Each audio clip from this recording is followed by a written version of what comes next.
Assalamualaikum warahmatullahi wabarakatuh.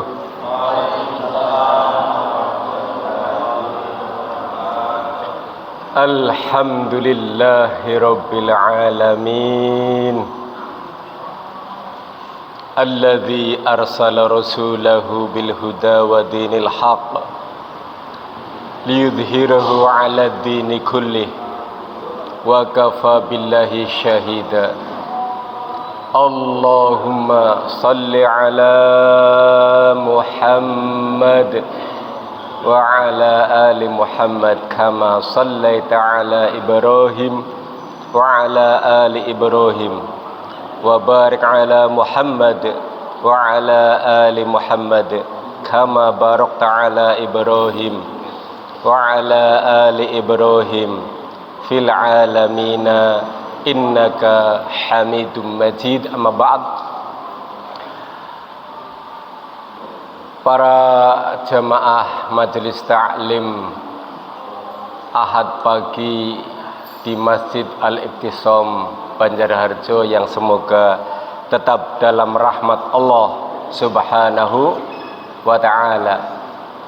Tema kesempatan pagi kali ini mengambil judul literasi memahami bai'ah, supaya duduk perkara, persoalan, makna, maksud dari bai'ah kita tidak terjebak, tidak dibelokkan, tidak dipelintir oleh suatu kelompok komunitas tertentu. Jadi memahami dalil harus proporsional maupun sesuai dengan kaidah yang berlaku dalam ilmu tafsir. Dengan judul ini sekarang kita buka surat 60. Nama suratnya Al-Mumtahanah, wanita yang diuji. Al-Mumtahanah itu diperiksa. Kenapa diperiksa? Diteliti, diuji. Tapi kalau pakainya Mumtahanah itu namanya profesional. Jadi beda huruf, beda arti. Maka mudah-mudahan Al-Mumtahanah pakai berarti wanita yang diuji, agar kita pun menjadi laki-laki yang teruji kualitas imannya di dalam agama Islam. Amin, Allahumma amin. Bunyi ayat, a'udzubillahi minasyaitonirrajim. Bismillahirrahmanirrahim. Ya ayyuhan nabiyyu idza ja'akal mu'minatu yubay'anaka 'ala alla yushrikna billahi syai'a wa la yasriqna wa la yaznina wa la yaqtulna auladahun wa la ya'tina bi buhtani yaftarinahu baina aydihinna wa arjulihin wala ya'sinaka fi ma'ruf fabay'hunna wastaghfir lahunallah innallaha ghafurur rahim. Shadaqallahul azim. Perlu diingat supaya kita jangan keliru kalimat awal ayat ini, ya ayyuhan nabiyyu, khusus memanggil baginda Nabi Muhammad sallallahu alaihi wasallam. Pertama perlu diingat itu, yaitu ayat ini khususon untuk kepentingan baginda Nabi Muhammad sallallahu alaihi wasallam. Bukan ya ayyuhalladzina amanu, bukan umum orang beriman semua. Apalagi bukan sembarang manusia, ya ayuhannas, bukan. Kembali perlu diingat, ya ayuhan nabiyyu, khusus. Jadi pada waktu ayat ini diturunkan, Selain pengikut Nabi, berarti pengikut kafir Abu Jahal. Selain pengikut Nabi, berarti pengikut kemusyrikan Abu Lahab. Selain pengikut Nabi, berarti pengikutnya bukan Islam, pengikut Abu Sufyan dan lain-lain sebelum Abu Sufyan masuk Islam. Artinya pengin keislamannya sah pada waktu itu wajib mengikuti baginda Nabi Muhammad sallallahu alaihi wasallam. Tidak ada pemimpin selain pemimpin Nabi Muhammad sallallahu alaihi wasallam. Ini pertama, duduk perkaranya di situ. Nanti perubahannya terjadi manakala kita menyaksikan pembaiahan Abu Bakar, Umar, Utsman, Ali dan lainnya. Akhirnya konteksnya berbeda. Setelah kalimat awal sudah, masuk ke kalimat yang kedua. Idza ja'aka, ketika apabila telah datang kepada baginda Nabi Muhammad sallallahu alaihi wasallam al-mu'minatu, yaitu para wanita-wanita beriman. Kalau sahabat beriman sudah bai'ah semua kepada baginda Nabi Muhammad sallallahu alaihi wasallam. Kalau para wanita, kalau para perempuan belum, baru kali ini. Kenapa perempuan perlu berbai'ah? Ya, mengikuti para suami maupun yang meninggalkan suaminya musyrik. Keadaan ini dibuktikan dengan langkah-langkah berikut, yaitu al-mu'minatu yubayyi'naka, mereka ingin berbai'ah kepada baginda Nabi Muhammad sallallahu alaihi wasallam. Maka para wanita ingin ikut seperti suaminya. Bedanya wanita tidak dipegang tangannya oleh Nabi, tapi kalau sahabat dipegang tangannya. Sedangkan para wanita cukup ucapan, cukup lisan, cukup janji setia. Yubayyi'naka, mereka berbai'ah, mereka jual beli, menjual akidah jahiliyah, membeli akidah tauhid, ikut baginda Nabi Muhammad sallallahu alaihi wasallam. Mereka berjanji setia, berjanji ingin ikut baginda Nabi Muhammad sallallahu alaihi wasallam. Bahasa Al-Qur'an, bahasa Arab janji setia tersebut disebut bai'ah maupun bai'at. Ya, maka kita ngerti duduk perkaranya. Lalu persyaratannya apa? Karena para sahabat juga sudah teruji atas persyaratan-persyaratan untuk bai'ahnya seorang wanita ataupun para wanita, para muslimah pada waktu itu. Syaratnya alla yusyrikna billahi syai'a, tidak boleh mempersekutukan Allah subhanahu wa ta'ala. Jangan mempersekutukan dalam hal berbagai ibadah kepada Allah subhanahu wa ta'ala. Perbuatannya jangan syirik, baik laki-laki maupun perempuan. Orangnya jangan musyrik, pelakunya kita jangan musyrik. Musyrik itu untuk menilai orangnya syirik, syirik itu untuk menilai perbuatannya. Mempersekutukan Allah, nilai peribadahannya. Jadi mirip, sama, tetapi beda penyebutan. Musyrik, syirik, mempersekutukan Allah subhanahu wa ta'ala. Selanjutnya, telah persyaratan tidak boleh syirik, mempersekutukan Allah subhanahu wa ta'ala. Yang kedua, wala yasyrikna. Tadi sin besar ketemu huruf kaf, kalau sekarang sin kecil ketemu huruf qaf. Sarik, sarokoh, tidak boleh mencuri. Asbabul nuzul ayat ini bertepatan dengan terjadinya Fathul Mekah, penaklukan Mekah, kemenangan Mekah. Maka para wanita, ayat 12 surat 60 Al-Mumtahanah.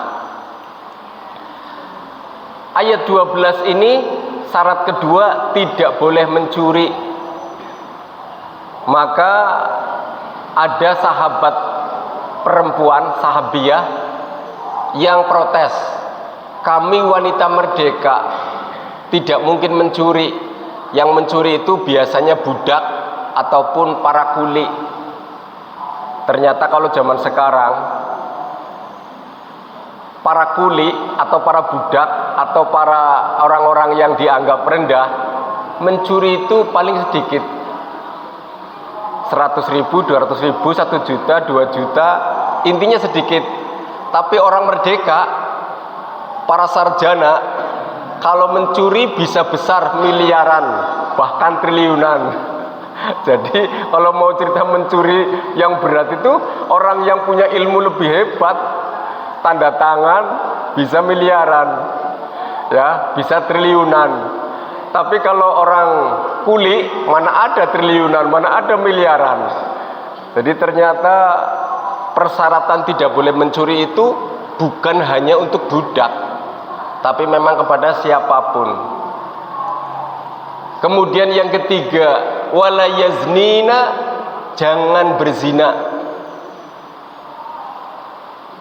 Karena pada waktu dulu sering terjadi perselingkuhan, perserongan, dan berbagai macam kemaksiatan.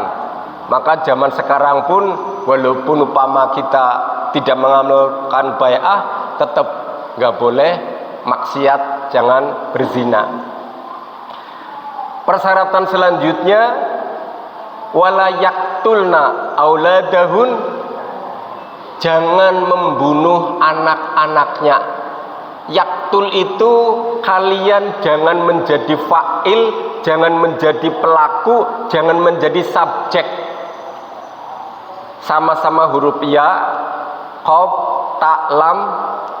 Tapi kalau dibaca yuktal, itu berarti maf'ul, berarti objek, berarti korban. Beda sedikit yuktal dengan yaktul, sama-sama huruf. Ini sedang berbicara kalian jangan jadi pelaku pembunuhan anak. Kenapa?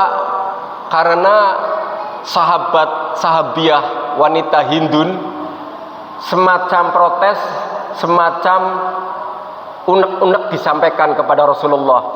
Ya Rasulullah, kenapa panjenengan melarang kami membunuh anak? Padahal waktu itu kami memelihara anak sampai dewasa, panjenengan yang membunuh. Artinya apa? Artinya zaman jahiliyah, para pembesar-pembesar musyrikin punya anak-anak sudah dewasa, diajak perang untuk memusuhi baginda Nabi dengan sahabat. Maka yang namanya perang ya saling membunuh. Jadi anak-anaknya orang musyrik, anak-anaknya orang kafir dibunuh oleh pasukan Islam. Maka Rasulullah tersenyum, kemutan gumien sadulur bae paten-patenan. Keluarga famili saja saling membunuh gara-gara satunya ikut pasukan kafir, satunya ikut pasukan Islam. Sampai-sampai Umar bin Khattab mendengar Hindun protes, Umar tertawa terpingkal-pingkal sampai jatuh. Kalau bahasa sininya mungkin guyonannya mateng. Ingat masa lalu jahiliyah begitu mudahnya menumpahkan darah. Kemudian jangan membunuh yang kedua. Dulu kalau punya anak perempuan, bayi wanita, dikubur hidup-hidup, maka bukan setiap hari ataupun bukan langganan, tetapi ada hadis kejadiannya tertentu. Umar assalamualaikum ke kanan menangis, assalamualaikum ke kiri tersenyum. Setelah sahabat tanya, kenapa ada keanehan panjenengan salam ke kanan kok menangis? Dulu waktu jahiliyah bayiku perempuan dikubur hidup-hidup, betapa bobroknya moralitas akhlak mental jahiliyah sehingga tidak memuliakan bayi perempuan. Sementara setelah kenal Islam dimuliakan oleh ajaran Islam. Tidak ada perbudakan, tidak ada penghinaan kepada kaum wanita, kaum perempuan. Lalu kenapa panjenengan salam ke kiri kok tersenyum? Dulu saya sakti mandraguna. Setelah Tuhannya saya sembah, selesai dari penyembahan, Tuhan dari roti, Tuhan dari buah, diambil dimakan. Jadi dulu itu Umar pernah menjadi makhluk sakti, memakan Tuhan setelah disembah. Setelah mengenal Islam, ya Allah, sungguh memalukan jadi orang musyrik dulu. Betapa lucunya makhluk habis menyembah, karena menyembah makhluk lagi, ternyata si patung tersebut dimakan. Karena patung dulu itu bisa dari roti, bisa dari makanan, bisa dari buah-buahan untuk dipasang, dijadikan sesembahan-sesembahan pada waktu jahiliyah. Persyaratan selanjutnya, apalagi setelah tidak boleh membunuh anak perempuan, wala ya'ti bi buhtani yaftarinahu baina aidihin wa arjulihin. Jangan mendatangkan saksi palsu, jangan mendatangkan kedustaan, jangan berbuat bohong antara tangan dan kakimu. Apa maksudnya? Dulu kalau punya anak perempuan, suaminya lagi keluar kota, belum tahu lahir anak bayi perempuan, segera mencari ke lain desa, ke lain pedukuhan, ke lain perkampungan. Kalau ada bayi laki-laki ditukar, nanti mendapat kompensasi. Daripada ada masyarakat yang hidupnya susah makan, kesulitan mencari nafkah, setiap harinya sengsara untuk hidup bertahan makan, maka bayimu yang laki-laki aku bawa, bayiku yang perempuan kamu terima dan ku beri kompensasi. Kamu makan setiap hari tidak kesusahan, dan bayi ini mendapatkan hadiah untuk kamu pelihara sama-sama makan. Bayimu yang laki-laki aku pelihara nanti akan menjadi orang hebat karena dipelihara oleh orang kaya. Jadi kompensasinya mencukupi, maka boleh. Dulu begitu suaminya datang, Mas, ini keturunan kita, ini bayi kita laki-laki. Dulu belum ada foto, dulu belum ada DNA. Kalau zaman sekarang tes DNA, kenapa bayinya tidak sama dengan darahku? Bisa, kalau dulu enggak. Terus belum ada foto. Mungkin kalau orang yang peka tanggap peduli, dilihat, kok bayinya enggak mirip aku, kok bayinya enggak mirip kamu, ini anak siapa? Ya, tapi karena zaman masih jahiliyah, dianggap pertukaran bayi mirip sinetron, bayi yang tertukar. Itu ternyata sinetron bisa mengambil inspirasi dari zaman jahiliyahnya dulu. Sebelum ada Islam, bayi itu gampang ditukar. Akhirnya tidak boleh menjadi persaksian palsu antara tangan dan kaki mereka. Begitu pula persyaratan terakhir, wala ya'sinaka fi ma'ruf. Jangan bermaksiat kepada baginda Nabi Muhammad sallallahu alaihi wasallam. Jangan durhaka, tidak boleh durhaka kepada baginda Nabi Muhammad sallallahu alaihi wasallam.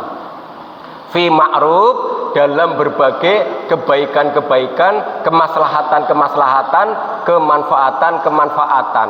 Para hadirin yang dirahmati Allah Subhanahu wa taala, jangankan perbuatan baik di zaman Nabi, di zaman kita saja yang tidak berhadapan dengan Nabi, kira-kira kalau ada peraturan yang baik, kita patuhi apa kita ingkari?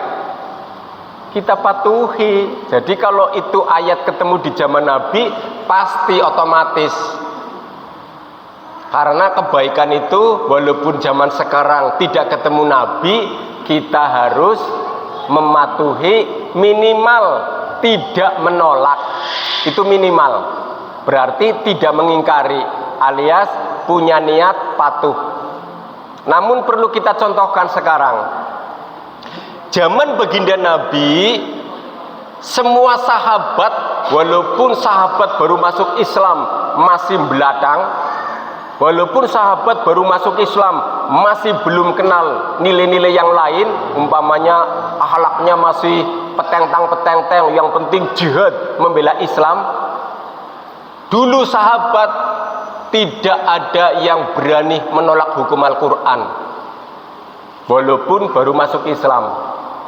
Zaman sekarang, jangankan yang nggak kenal Islam, yang santri kenal Islam, yang ustadz, yang kiai, yang tokoh agama Islam, bahkan disebut ulama, hari ini banyak yang berani menolak hukum Al-Quran. Aneh tapi nyata. Sahabat baru masuk Islam, belum paham ilmu tafsir, belum paham ilmu hadis, tidak ada yang berani nolak hukum Quran. Zaman sekarang ngaku ngerti Quran, ngaku ngerti ilmu tafsir, bangga bergabung dengan gerombolan-gerombolan yang menolak hukum Al-Quran. Aneh tapi nyata. Akhir zaman, gak usah heran. Begitupun para wanita, baru bai'ah ketemu Nabi, walaupun gak pegang tangan, para wanita tidak ada yang berani menolak syariat Islam. Gak ada wanita yang membuli, ya Rasul, syariat Islam ada poligami, saya gak iman dengan syariatmu. Tidak ada. Walaupun gak mampu mengamalkan, diem, tidak berani menyalahkan syariat Islam. Zaman sekarang, jangankan orang yang gak ngaji, jangankan orang yang tidak kenal ilmu majelis taklim, yang santri, yang ustadz, yang kiai, yang tokoh agama Islam, yang sudah dipanggil ulama oleh masyarakat, zaman sekarang berani mengatakan syariat Islam tidak cocok di Indonesia. Na'udzubillah, summa na'udzubillah min dzalik. Padahal kalau kita imannya benar, bumi ini bumi Allah, kita makhluk Allah. Syariat Islam itu hukum yang sudah diridhoi oleh Allah Subhanahu wa ta'ala. Kenapa bumi Allah kok bilang gak cocok? Kenapa kita makhluk Allah kok berani nolak gak cocok?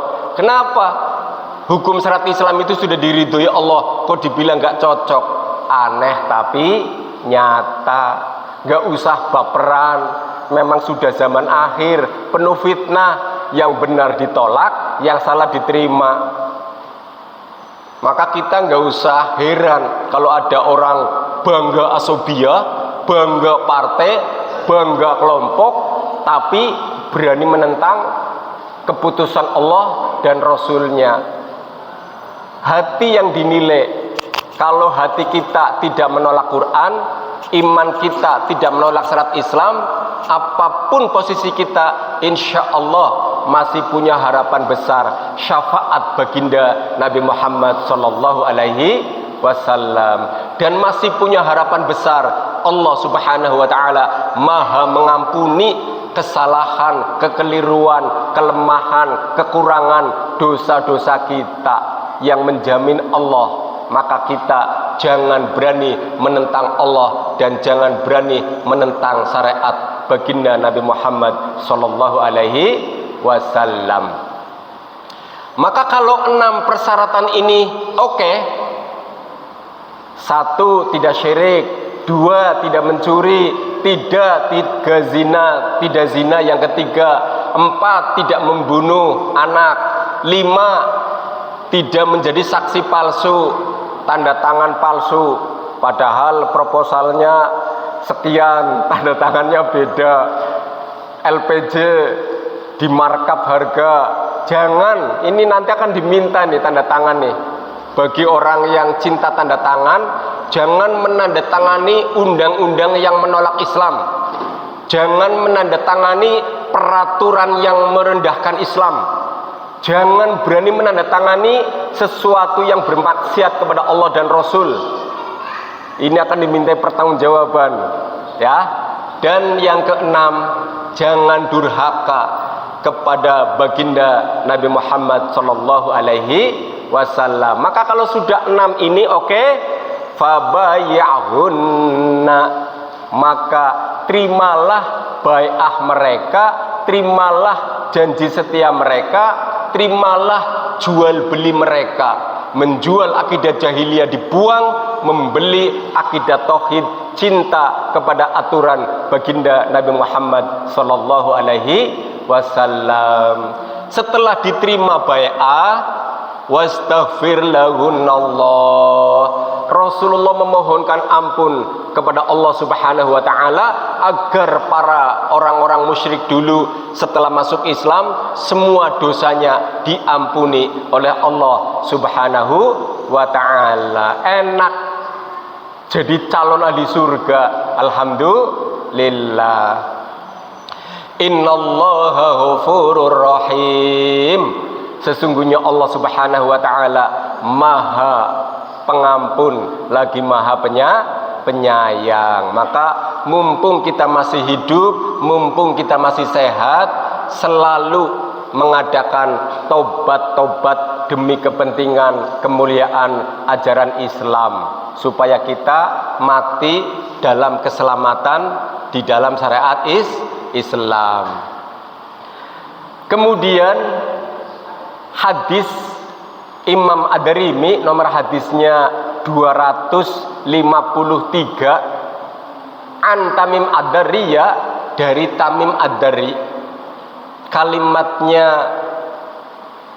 tatawwalan nasu fil bana'i, adapun manusia berlomba-lomba membuat bangunan tinggi-tinggi.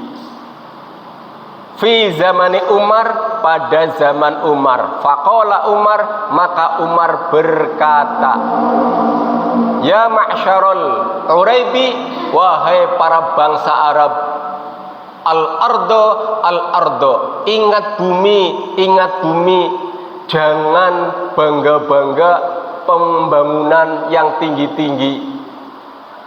Biarkan orang lain ingin membangun, banyak yang belum punya bangunan.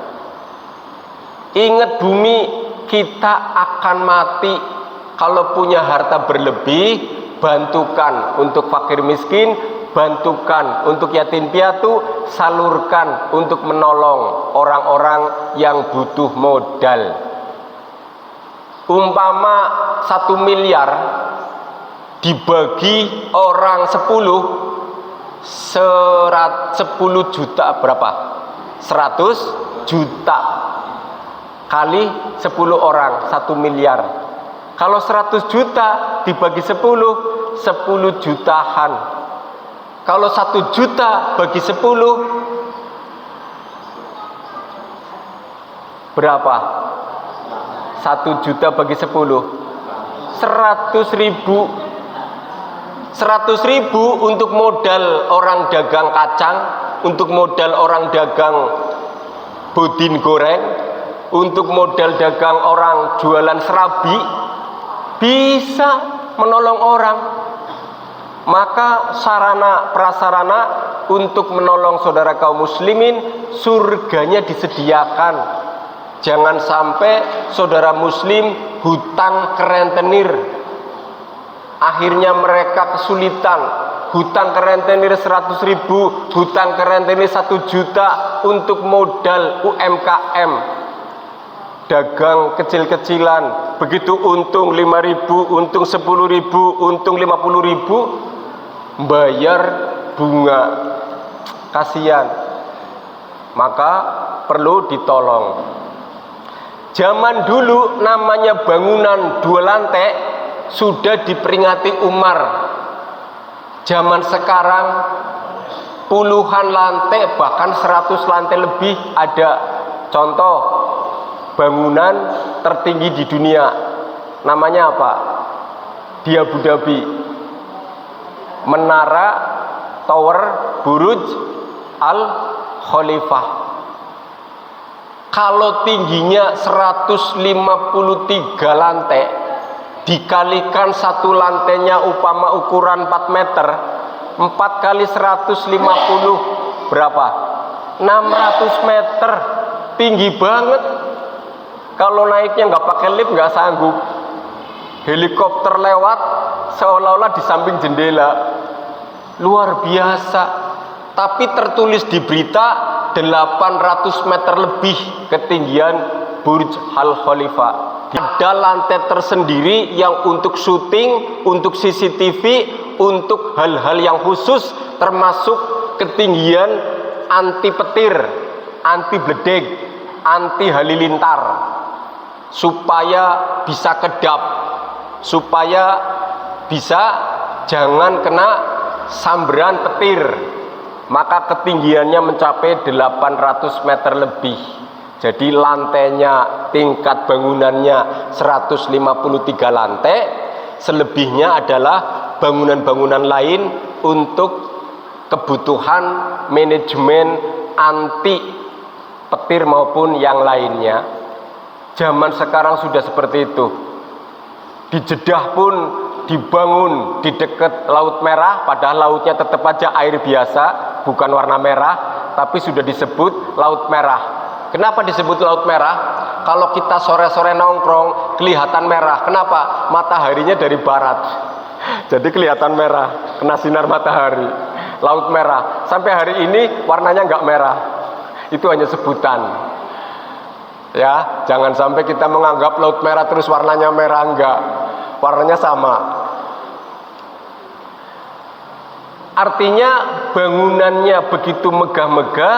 Innahu, Umar menjelaskan lagi, sesungguhnya orang-orang yang berlomba-lomba meninggikan bangunan diperingati oleh Umar, la islama illa bijama'ati, tidak ada kedamaian, tidak ada kepasrahan, tidak ada kepatuhan, tidak ada kesejahteraan kecuali harus bersatu, berjamaah.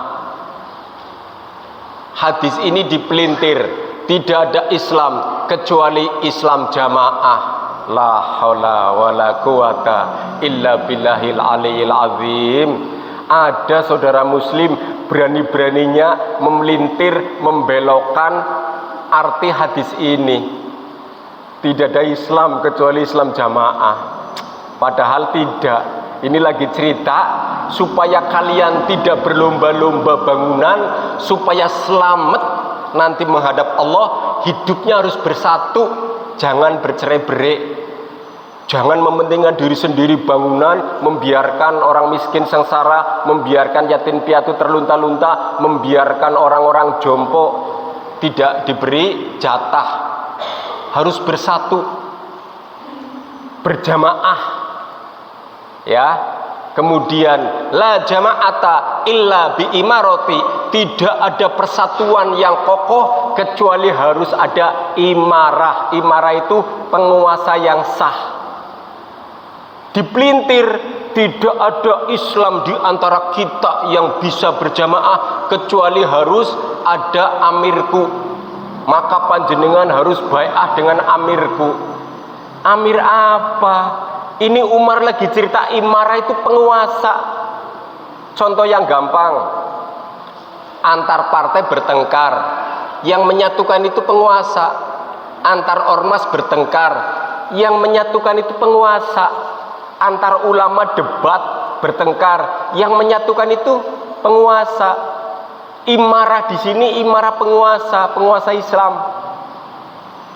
Jangan diartikan amir biasa. Amirmu apa?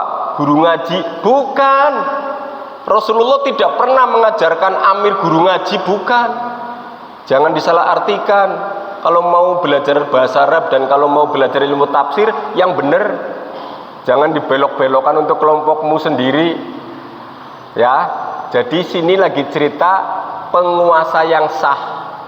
Kafir maupun Islam, penguasa yang sah itu mudah menyatukan. Tapi sebaliknya coba, pejabat bertengkar, apa ormas bisa menyatukan? Nggak bisa. Ya, antar menteri bertengkar, Apa ulama bisa menyatukan? Tidak. Bahkan di beberapa negara masing-masing kelompok sudah saling menyerang. Kalau negara sengaja memecah belah rakyat, sulit untuk bersatu. Kalau negara sudah mengadu domba umat, sulit untuk bersatu. Maka betul Umar hadisnya, yang bisa menyatukan itu penguasa. Masuk akal enggak? Masuk akal. Islam itu syariatnya masuk akal. Enggak ada syariat Islam enggak masuk akal, enggak ada. Semua syariat Islam itu masuk akal. Karena Islam itu mengajari kecerdasan, bukan mengajari kebodohan. La imarota illa bitaati, tidak ada kekuasaan amir kecuali harus ditaati. Maka kita harus taat kepada penguasa, kepada ulil amri, harus patuh. Umpama hadis lain, ulil amrinya berbuat dolim, maka kamu harus tunduk, jangan melawan. Artinya apa?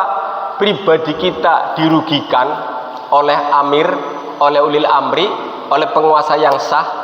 Tapi kalau kita nggak ngelawan, orang lain masih banyak yang selamat. Tapi kalau kita didolimi penguasa, langsung berontak, bukan hanya pribadi yang luka, bukan hanya sendiri yang rugi, mengajak orang lain rugi, orang lain ikut ditangkap, orang lain ikut ditembak, orang lain ikut dibunuh, orang lain ikut dipenjara, nambah sengsara banyak orang. Maka betul hadis ini, patuh pada ulil amri, patuh pada penguasa, walaupun ada kerugian untuk pribadimu, pribadi kita. Jadi Islam dan kafir sama mengajari kepatuhan pada penguasa. Dibelokkan hadis ini, maka kalian harus patuh kepada kelompokku. Kalau tidak bai'ah dengan kelompokku, kafir. Kok sampai segitunya? Berani-berani memvonis kafir gara-gara tidak mau patuh kepada amir mereka. Padahal di sini lagi cerita amir penguasa, bukan amir guru ngaji, bukan amir ustadz ngaji, bukan amir kiai ngelemprak ngaji, bukan. Tapi amir penguasa. Maka hadis dari Imam Bukhari nomor hadisnya 6104, hadis Imam Muslim nomor hadisnya 111. Kalimat hadisnya, ayyuma amri'in, adapun urusan, li akhihi, bagi untuk saudara. Dalam ilmu syarah para ulama mensyarahkan, mentafsirkan, mentahqiq, saudara muslim, bukan saudara famili, kakaknya kafir ataupun adiknya non muslim, bukan. Tapi ini lagi cerita saudara muslim, walaupun bukan keluarga, walaupun bukan tetangga, walaupun bukan satu kelompok, tapi saudara muslim. Adapun urusan untuk saudara muslim, qala, kok berani berkata ya kafir, wahai kafir. Hati-hati, ucapan ini sungguh sangat berat sekali tanggung jawab nanti di hari kiamat. Faqad ba'a biha, maka sungguh Allah subhanahu wa ta'ala akan mengembalikan ucapan tuduhan kafir tersebut, ahaduhuma, kepada salah satu dari kedua belah pihak. Apakah penuduhnya benar, apakah yang dituduh yang benar. Ingkana, lamun tak keadaan, apabila jika keadaannya kama qala, seperti apa yang dituduhkan, seperti apa yang diucapkan, memang tidak mengapa. Contoh, setiap hari orangnya tidak sholat 5 waktu, setiap hari orangnya tidak membaca Al-Quran, setiap hari orangnya nggak mau majelis taklim, setiap hari orangnya tidak peduli kepada Islam, maka dipanggil kafir ada pantasnya, nggak apa-apa. Karena hadis sahih, hadis mutawatir, bainar rijal, bedanya antara laki-laki beriman, wasyirku, yang redaksi yang lain, wal kufru, antara orang syirik ataupun orang kafir, tarokus sholat, meninggalkan sholat. Jadi kalau setiap hari meninggalkan sholat, wajar ada yang ngomong, kafir, wajar, lumrah, normal. Walaupun hari ini tidak boleh sembarang nuduh, karena hari ini ada pasal pencemaran nama baik, ada pasal perbuatan tidak menyenangkan, ada pasal berlapis-lapis. Karena zaman sekarang cukup kartu, cukup kertas, cukup identitas KTP. Nih saya Islam, itu nuduh saya kafir, dilaporkan ke polisi, yang ngomong kafir ditangkap. Hari ini beda dengan zaman Nabi, beda dengan zaman sahabat. Zaman Nabi, zaman sahabat, kalau ada orang nggak sholat, kamu mau milih kafir, mau milih murtad, mau milih syirik, silahkan. Kalau kamu mau Islam, ayo laksanakan sholat. Kue zaman Nabi, itu zaman sahabat. Kalau zaman sekarang berani ngomong ke orang tersebut, kita dilaporkan kena pasal berlapis. Walaupun di hadapan Allah benar, tapi di dunia resiko ditangkap. Walaupun semua orang ditangkap, semua orang dipenjara, tidak mesti salah. Benar pun bisa ditangkap. Kenapa? Karena ada orang yang tidak senang menggunakan pasal tertentu melaporkan. Ya. Sebaliknya, hadisnya lagi cerita ada sebaliknya. Wa illa raja'at alaihi, dan pengecualian akan dikembalikan kepada penuduhnya apabila ucapannya tidak sesuai. Contoh, kita kan setiap hari sholat 5 waktu, sama-sama sudah syahadat, sama-sama sudah sholat, sama-sama sudah puasa Ramadan, sama-sama sudah zakat, sama-sama upama yang sudah ibadah haji, yang belum ibadah haji meyakini itu rukun Islam terakhir, meyakini kebenaran rukun Islam walaupun kita belum haji, kan berarti normal Islam. Kok dituduh kafir? Nanti di hari kiamat penuduhnya akan dikembalikan.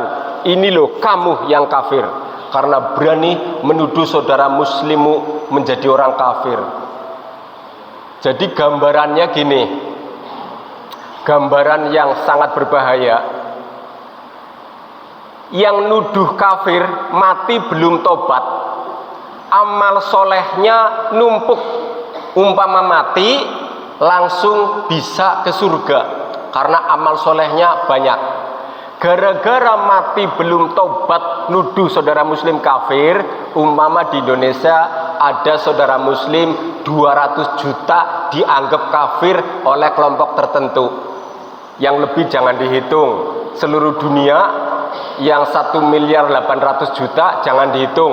Kita lagi matematika di sini upama. Maka pahala orang yang tadi mati belum tobat nuduh kafir kepada 200 juta saudara muslim dituduh kafir, pahala kelompok itu diambil, dikasihkan kepada 200 juta saudara muslim. Kalau di hadapan Allah tidak kafir. Rugi apa rugi? Rugi yang tadinya hampir masuk surga, amalnya banyak, ternyata hilang amalnya, habis, muflis, bangkrut gara-gara belum tobat dari tuduhan kafir kepada saudara muslim. Sebaliknya, ternyata dosa di hadapan Allah dinilai berat menuduh saudara muslim. Selain amal solehnya habis, akhirnya amal kejelekan orang yang 200 juta dituduh kafir sedikit demi sedikit, satu persatu dikurangi kejelekannya, diberikan kepada orang yang mati dalam posisi belum tobat menuduh kafir. Sing maune ora duwe kejelekan, mati hampir masuk surga, ternyata banyak kejelekan. Karena 200 juta kejelekannya dikurangi, kejelekan saya, kejelekan jenengan diambil, dikurangi, diberikan kepada orang yang nuduh kafir. Rugi apa rugi? Rugi, bahaya. Maka jangan sampai kita mudah menuduh kafir kepada saudara muslim. Mereka punya argumen kuat, makanya mereka mengamalkan. Di Indonesia ada 4 kelompok. yang mengamalkan bai'ah, kalau tidak bai'ah kafir. Kelompok-kelompok yang lain gak usah dihitung karena jumlah pengikutnya tidak signifikan. Mereka kalau memancing itu artinya menjebak itu artinya adu argumen dengan dalil kaku, saklek, taklid. Mereka gini ngomongnya, ayat Al-Quran itu benar apa salah? Otomatis kita orang awam dan kita orang yang tidak pandai berargumentasi, iya memang benar, gak ada ayat itu salah, gak ada. Makanya kalau ayat itu benar berarti kamu kafir, gak bai'ah. Enak banget, kaku saklek toktel. Hadis Nabi tentang bai'ah benar apa salah? Ya benar, gak ada hadis Nabi salah. Makanya kamu kafir karena kamu tidak mau berbai'ah. Hadis Nabi benar. Kita seolah-olah bisa diponis, tetapi penafsirannya tidak begitu, bro. Jangan begitu cara menafsirkan. Ini mari kita ajak adu argumen yang ilmiah. Sahabat Abu Bakar pada waktu diangkat jadi khalifah, ada sahabat yang tidak berbai'ah. Umar pada waktu diangkat jadi khalifah, ada sahabat yang tidak berbai'ah. Utsman bin Affan pada waktu dibai'ah jadi khalifah, ada sahabat yang tidak berbai'ah. Sehingga semakin banyak orang berkolaborasi, kelompok Khawarij, kelompok sahabat yang tidak setuju dengan kelompok orang munafik. Mereka bekerja sama, pura-pura sholat jamaah jadi makmum, ternyata mau menusuk, mau membunuh Utsman bin Affan. Khalifah Utsman bin Affan mati terbunuh oleh orang yang pura-pura sholat berjamaah. Na'udzubillah, summa na'udzubillah min dzalik. Begitupun Imam Ali pada waktu diangkat jadi khalifah punya pasukan 100.000. Muawiyah dengan pasukan 10.000, selisih 90.000. Muawiyah dengan pasukan 10.000 tidak mau berbai'ah kepada Imam Ali. Tapi Abu Bakar, Umar, Utsman, Ali tidak mengkafirkan kelompok yang tidak mau berbai'ah. Kenapa? Satu, alasannya ingat pertama tadi apa? Waktu saya suruh ingat. Alasan pertama apa? Ya ayyuhan nabiyyu. Khusus kalau yang tidak berbai'ah dengan Nabi pasti pengikut kafir. Tapi kalau tidak berbai'ah denganku Abu Bakar, tidak berbai'ah denganku Umar, tidak berbai'ah denganku Utsman, tidak berbai'ah denganku Ali, panjenengan semua sudah Islam. Cuman panjenengan gak suka sama kepemimpinanku. Hebat. Ayo kita latihan berpikir. Ilmu tafsirnya hebat kelompok-kelompok yang mengkafirkan, apa hebat Abu Bakar, Umar, Utsman, Ali yang tidak mengkafirkan. Tentang kesimpulan akhir, jangan mengkafirkan saudara muslim hanya gara-gara beda partai, beda ormas, beda birokrasi, beda kelompok pengajian. Itu titik krusialnya. Pan janji setia tiap hari, janji setia, silahkan sampai capek tangannya, silahkan sampai gempor. Bai'ah, ketemu lagi bai'ah, ketemu lagi, silahkan. Tapi jangan mengkafirkan saudara muslim. Itu titik perkaranya. Jadi kita harus bisa menjawab bahwa mereka mengamalkan janji setia, bahasa Arabnya itu umpamanya bai'ah, tetapi tidak mengkafirkan saudara muslim.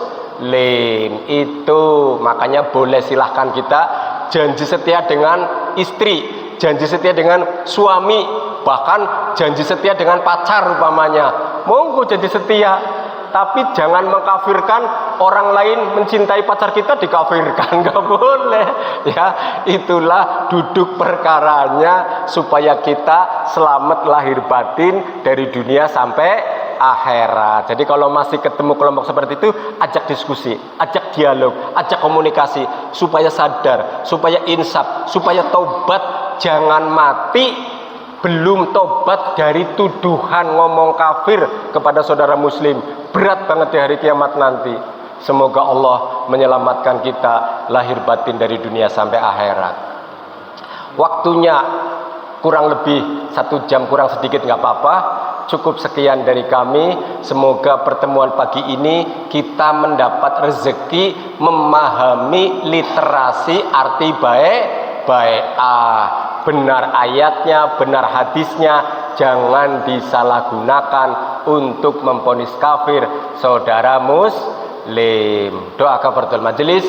Subhanakallahumma wa bihamdika asyhadu an la ilaha illa anta astaghfiruka wa atubu ilaik. Nasrun minallahi wa fathun qarib. Basyiril mukminin. Wassalamualaikum warahmatullahi wabarakatuh.